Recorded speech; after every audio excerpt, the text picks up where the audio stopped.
Գործընկերներ ջան, յուրաքանչյուրում մեկ հարց ենք տալի, եթե հետո ժամանակների արդեն կանեդա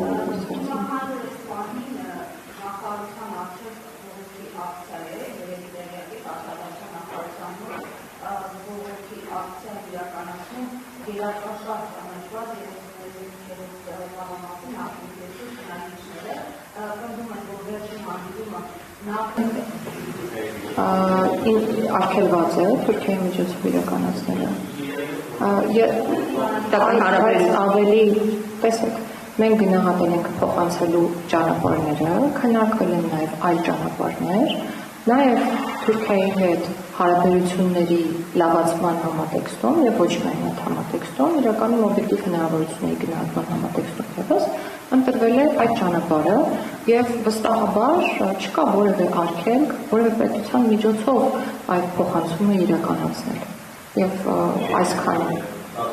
ես այսքանը կպատասխանեմ հարցի հետ կապված։ Ինչ։ Ես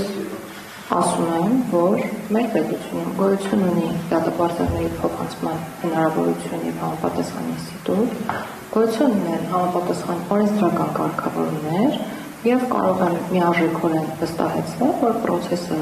միայն իրավական է եղել եւ հայեցողությունը գնահատելու դաշտում, թե արդյոք արժի փոխանցել դատապարտարներին, որպեսզի իրենք պատիժը կրեն այլ պետությունում, թե ոչ թողնված է եղել մեզ, իհարկե օրենքի շրջանակներով, եւ մենք որոշում ենք կայացրել այդ փոխանցումը իրականացնել։ Հիմա թե ինչ պետության միջոցով է, ինչպես է իրականացվել եւ այլն, դա այլ հարց է, խիստ կարեւոր է, որ գործընթացը ունի իրավական հիմք եւ պրոցեսուալ առումով իրավական է եւ խնդրում եմ երկխոսության չվերածել հարցու պատասխան, այսքան։